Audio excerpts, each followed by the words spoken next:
There are many schools in Africa. Some have roofs that leak when it rains. Others have desks that are too crowded. But none of them are as bad as Chibik's school. His school had no windows and the wooden desks were cracked with age. There were no computers, no lights, and sometimes not even chalk. The children sat on the floor and the teacher stood in front of them, talking and writing on the chalkboard. But Chibik loved that school more than anything. He sat in the front row, eyes bright, soaking in every word his teacher said like dry soil thirsting for rain. At night, when others slept, Chibik would light a kerosene lamp or sit by the fading glow of the kitchen fire, reading his old, tattered books.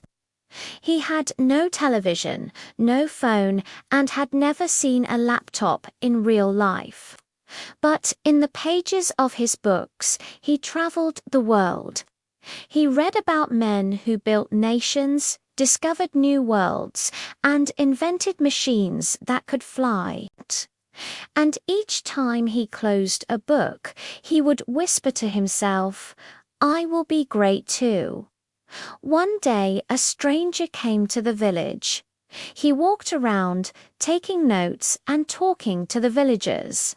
He sat under a tree and watched the children play. He saw Chibik playing with a group of other boys. They were pretending to be aeroplanes, flying from country to country, dropping bombs and shooting missiles. "Chibik, why do you always make the best aeroplane?" asked one of the boys. "Because I will be an engineer and build real aeroplanes someday," replied Chibik. "We are going to be presidents," said another boy, "and when we are in power, we will build schools and hospitals." The stranger smiled and joined them in their game.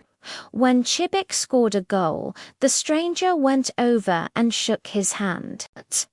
"You must be very proud," said the stranger, "to be the best player in the whole village." "I want to be more than a footballer," said Chibik. "I want to go to America to study and become an engineer. Then I will come back home and build schools, hospitals, and airports."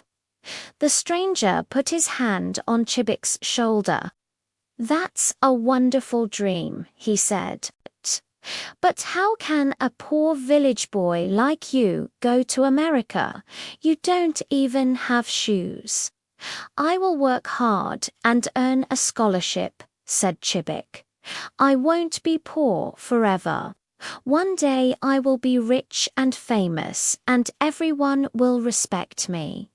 The stranger looked at Chibik's determined face and thought, "This boy reminds me of myself. I came from a poor family, but I never let that stop me. I became the first Black African to earn a PhD in engineering. I traveled the world and met important people, but most importantly, I never forgot where I came from." The stranger was Patrice Lumumba, the former Prime Minister of the Congo. He had come back to his village to see how his people were living. He wanted to help them, but he didn't know how. Then he saw Chibik and thought, "This boy needs my help. He reminds me so much of myself. If I had the chance to go to America and become an engineer, I would never forget my roots. I would use my education to help my people and make them proud." When Patrice approached Chibik, the other children stopped playing and stared at him.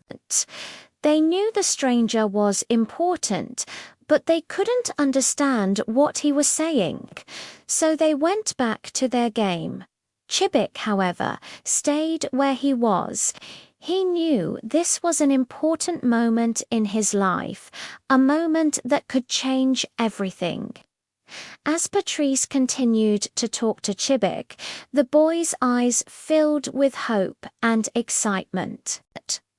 For the first time, he really believed that his dream of becoming an engineer and helping his people could come true.